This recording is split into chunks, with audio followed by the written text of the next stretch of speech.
Good morning. Hey, you guys. Well, listen, it's going to be short this morning. Just stick with me. We're going to talk a little bit this morning about resentment and how devastating resentment can be for everyone. What is resentment? I think that's maybe some don't really know what resentment is, and I'm going to just share with you. I can share with you because I've had lots of it, and I've had to make a study of it, to be free of it, and so for me, the core of resentment is that I've imagined that something isn't right, that from my perspective, that something that somebody did or said or some event or was not right, and in many cases maybe was against me, and so and then what has happened is it takes up space in my head. I'm thinking about, you know why did they do that, or what's going on, or how could anybody be so whatever, angry, stupid, you know. and so that's resentment. We're reliving the situation, and a fella called me this morning, and kind of a new guy in recovery, and the first thing he started with this morning was his his anger. He was so angry at somebody else that had said something to him that he thought was totally out of line. I mean, he literally went right into it, and how could that person have? And I stopped him. I said, whoa, whoa, whoa, whoa, whoa, just a second. you know you're having a resentment. Yeah, well, yeah, but I deserve it, and that's as far as most of us ever get, is we see that we have good reason to be angry, and we stay angry. And but for the alcoholic and the addict, what happens is that resentment totally and absolutely separates us from our higher power, from God as we understand Him, and you know that we can't afford that. We can't afford that. If our whole life is dependent on us having a relationship with a higher power, then we can't afford to have a resentment. We can't afford to stay in it. We have to find our way out of it. But first of all, I think it's important that we recognize what it is. And in the big book, in what we call the big book of AA, it talks about it. Resentment, it said, uh, is the number one offender. It destroys more alcoholics and addicts than anything else. From it stem all forms of spiritual disease. We not only been mentally and physically ill, we're talking about the addict or the alcoholic, not only been mentally and physically ill, but we've been spiritually sick. When the spiritual malady, listen to this. This is the recovery program. This is when the spiritual malady is overcome, we straighten out mentally and physically. Isn't that amazing? Everything else falls into place when we're in good uh, spiritual condition. You know, in dealing with resentments, you set them on paper. We listed people, institutions, and principles with whom we were angry. We asked ourselves, why were we angry? In most cases, we found that our self-esteem, our pocketbooks, our ambitions, our personal relationships, including sex, were hurt or threatened. So we were sore. We were burned up. And it's just, and then it shows in the book how we make a list. And the list is really important, and to look at stuff. And sometimes it's really old. Sometimes it's like we're still kind of angry at a school teacher from grade 3, and we get to dig all that up a bit and kind of reframe it, and look at it and see, well, Jesus, maybe that person wasn't well. And in the case of the fellow who called me this morning, the man he was talking about is clearly, it, in pain. The man he was talking about is clearly in pain. So how do we want to be with our friends if they're in pain, if they're not well, if they're not spiritually fit? Well, we want to be compassionate, don't we? We want to be caring. We can't be helpful if we're not. So, um, to conclude that others were wrong as far as most of us ever got, it says the usual outcome is that people continued to wrong us and we stayed sore. Sometimes it was remorse, and then we were sore ourselves, right? We have like we shame ourselves for being angry, but there's a method here to deal with this. And that's what is so beautiful about this program, is that there is a method to deal with it. And once we've dealt with all the past stuff, we can use step 10 on a continuous basis to deal with it. So it's beautiful. Um, but the more we fought and tried to have our own way, the worse matters got. As in war, the victor only seemed to win. Our moments of triumph were short-lived. And then here's the neat part. The bottom line. It's plain that life, which includes deep resentments, leads only to futility and unhappiness. To the precise extent that we permit these, do we squander the hours which might have been worthwhile. With the alcoholic and the addict, whose hope is the maintenance and growth of a spiritual experience, this business of resentment is infinitely grave. It is infinitely grave. And how this came up this morning was not only from this guy that called me, but the whole conversation recently around suicide that we've been talking about here. And, because resentment is sometimes what drives us. We're angry about something. And it festers and it festers and it festers and it's not just some unidentifiable demon. It's real. It's a resentment. Where somebody isn't doing what we want, and we go to self-pity. Resentment often takes us to self-pity. Oh, how could they do that to me? And so it says here, but with the alcoholic or the addict, whose hope is the maintenance and growth of a spiritual experience, this business of resentment is infinitely grave. We found that it is fatal. For when harboring such feelings, we shut ourselves off from the sunlight of the Spirit. The insanity of alcohol returns, or the drugs, or whatever it is, or addiction is, and we drink again. For us to drink is to die. So that's the whole deal. Resentment is the number one offender. If we're to live, we had to be free of anger. The grouch and the brainstorm were not for us. They may be the dubious luxury for normal men, but for alcoholics and addicts, these things are poison. So resentment, baby, we got to be free of resentment. Have to be. We cannot indulge it any more than we can live in fear. And I've read from here on that too. We turned back to our list, held the key to the future, prepared to look at it from an entirely different angle. We began to see that the world and its people really dominated. In that state, the wrongdoing of others, fancied or real. I love that. Fancied or real, because we make shit up, right? Uh, if we're not sure of what's going on, we kind of make it up. And then we can be angry about what we've made up. Seems crazy, doesn't it? Yes. Fancied or real. Had power to actually kill. So in two paragraphs, they talk fatal, kill. This is, how do you think it happens? It happens because often we take our own lives because we're caught in resentment. How could we escape? We saw that these resentment must be mastered, but how? We could not wish them away any more than we could, when we tried to quit drinking or quit using. Um, so this was our course. We realized that the people who wronged us were perhaps spiritually sick. Though we did not like their symptoms and the way they disturbed us, they, like ourselves, were sick. Um, we ask God, so this is a little prayer, we ask God to help us show them the same tolerance, pity, and patience we would cheerfully grant a sick friend. When people offended, we said to ourselves, this is a sick man, how can I be helpful to him? God, save me from being angry, thy will be done. And boom, it's gone. Boom, it's gone. It becomes a habit. So when we're angry, no matter where we are, even in traffic, when it comes up, we're like, wow, just let go. God, save me from being angry. We cannot afford to be angry. Anger cuts us off from, the higher vibration, from consciousness, from living in the moment. We're not in the moment when we're angry. So we avoid retaliation argument. We wouldn't treat sick people that way.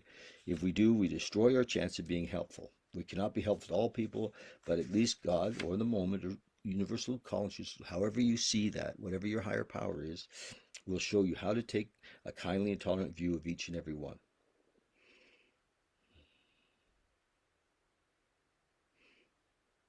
Isn't that beautiful? So resentment, baby, that's the deal. You want to be free? You want to be free? Freedom is in the moment. Freedom is not away somewhere. How do we get in the moment? Well, we can't live in resentment. We can't live in anger. We can't live in fear. We can't live trying to get our own way. In selfish thoughts with relationships. We can't live dishonestly, right? So those are we learn about these things so we can let go of them. Not, not to indulge them, but so we let go of them. Self-knowledge is good as far as it goes. It's helpful to know ourselves and to know what's killing us. When we die of the disease of addiction and alcoholism, it's all self-administered, and it isn't. We're not victims. Once we learn this, we realize that it's all just a twist of the mind, and we can surrender pretty quickly. Um, just hang on a second. Sometimes my phone rings when I'm on here, and it just did. So I'll call them back. Okay, I'm going to read from our book, The 24-Hour Table. And in AA, it says, this is January 20th, in the 12 steps, we're all through with lying, hangovers, remorse, and wasting money. I remember when I first sobered up, I thought, oh my gosh, if I'm not drinking, I'm going to have so much more money. When we were drinking, we were only half alive. Now that we were living decent, honest, unselfish lives, we're really alive. Life has new meaning for us so that we can really enjoy it. We feel that we're some use in the world. We're on the right side of the fence instead of on the wrong side. We can look the world in the face instead of hiding in the alleys. We come into the 12 steps to get sober. And if we stay long enough, we learn a new way of living, free of resentment, right? Am I convinced that no matter how much fun I got out of drinking, that life never was as good as the life I can build in the 12-step world in AA? So yes, clearly, and I mean, you have to be done. You really do, and done with any illusion that you can still use or drink. But once once you realize that, you can have an amazing life. Meditation of the day. I want to be at one with the divine spirit of the universe. Meditation for the day. He says, I want to be at one with the divine spirit of the universe. And again, to be at one means to be here now, to be free in this moment. And can't be at one with the spirit of the universe if we're living in resentment, if we have judgment, if we have shame, So I will set my deepest affections on things spiritual, not on things material. As a man thinketh, so is he. So I will think of and desire that which will help, not hinder, my spiritual growth. I will try to be at one with God. I will be at one with God. No human aspiration can reach higher than this. Honestly. My friend Muji says that the most auspicious possibility in the human kingdom is to know this oneness, to know this God consciousness. Everything stems from that. Everything came out of that. Everything. Out of love, out of the moment. Prayer for the day. I pray that I may think love. Oh, really. I pray that I may think love, and love will surround me. I pray that I may think health, and health will come to me. Beautiful. So that's my little chat. Yesterday we talked a bit about shame and the shame and stigma around suicide, and I think it isn't some mystery about why people take their lives. It's not a mystery. It's resentment, it's fear, it's anger that gets us in a place of extreme self-pity, and that's it's mucky. Of course, we don't want to talk about it, because it's like it's mucky. It's not fun, you know. But let's talk about it. Let's continue the conversation. I got a lot of responses from the last 2 days of, people seeing that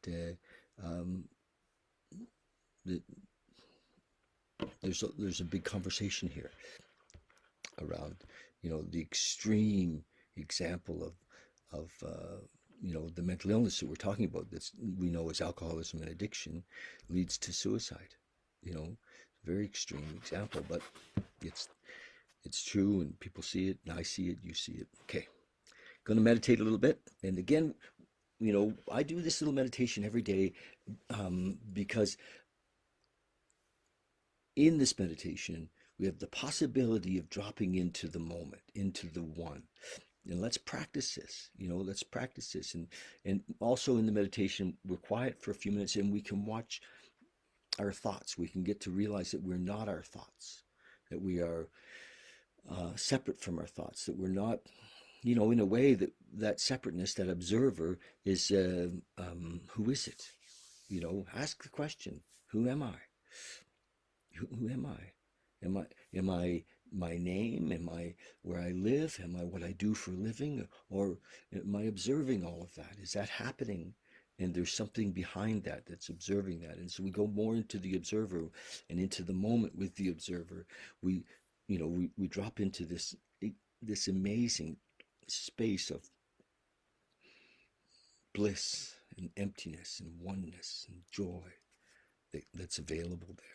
So, but it comes with some practice, and some awareness of how we don't want to live. Dr. David Hawkins says often, Hawkins talks about all of the things that we, the shame and the guilt and the fear, and how we can move out of that by letting it go. But we become aware of it and let it go. We become aware of it and let it go. And we're not that. We're not our thoughts. We're not our story. We're not, oh, I'm, what I do for a living. No, what we do for a living is just what we do for a living. We're not, an electrician or a surgeon or even a minister or those are just things that we do. We're even not a recovered alcoholic or addict. That's just a label that we give ourselves to remind us, in that case, of our powerlessness, that we need to have this union with the moment to be free. Okay. So just, find yourself in a bit of a comfortable space. We're going to meditate for a few minutes. Just, find yourself in a comfortable space. Come into your breath. Just come into your breath right now. Just breathe. Take a breath. Just take a breath.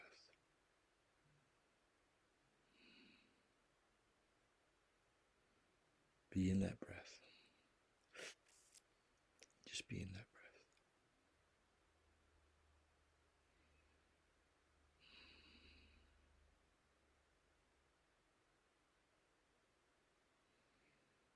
Just be here now. And if thoughts come, just watch them without attachment. Just let them go. Don't attach to them. It doesn't matter what they are. Thoughts will come of what am I doing later? Or what did somebody say? Who's talking to whatever? I mean, all kinds of thoughts. Just let them go. Just drop them. We are not our thoughts.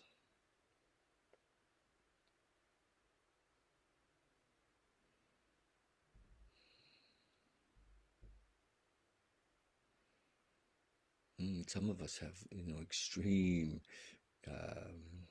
busy thoughts. We call it, ADD. And meditation is amazing for that. To just see them and let them go. Just see them and let them go. And it's, we become convinced that we can't, oh, my mind is too busy. No, practice. Drop into the breath. Realize that we're not our thoughts. We're not our body. We're beyond that. Body is a beautiful vessel that we get to live in. And our thinking mind is a tool. when we come to a place where we can master it. It is a tool. It keeps a record of things. So, and we don't even have to do anything with it. It'll give us the information as needed. We learn to trust and live in the moment. What we need to know will appear.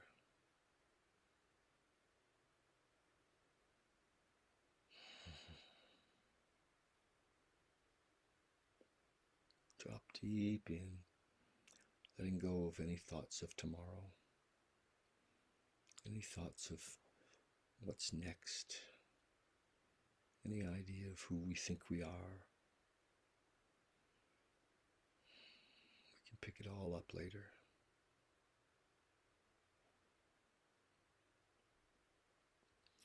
Be here now.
Thank you, guys.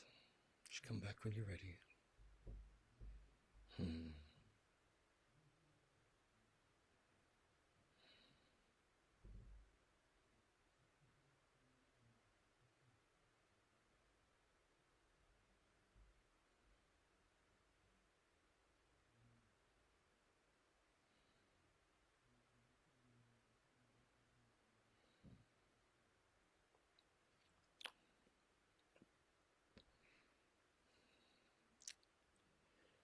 Beautiful. So I'm going to suggest that when we meditate on a regular basis, we get to realize that life isn't something that's happening to us. We we are life. We're in life. We're life is a continuous flow, and everything is exactly as it's supposed to be. And when we let go of trying to manage and change and organize life, people, to some idea of that we have, it just becomes a beautiful flow. We let go of fear, and we let go of anger, we let go of self-pity, and we let go of guilt and shame. All of that comes out of judgment. All of those things are us judging the moment as somehow not being how it's supposed to be. We can be free of that. And in that freedom, we come to know bliss. Happy, joyous, and free. Okay, you guys.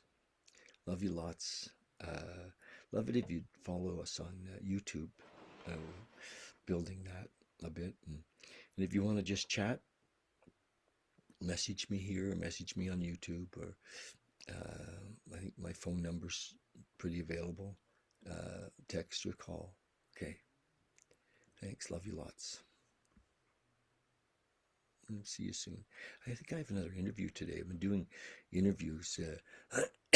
Did one with my roommate Nathaniel yesterday, and just interviewing folks about how things are in their life and what's going on, and a little bit of a peek inside of people's personal lives. And everybody that I'm interviewing is we're all on this journey, right? But some at different levels of awareness of it. So hopefully you'll get something from those interviews. And I'm pretty sure I have one later this afternoon. So keep your eye on the Facebook Live and YouTube Live as well.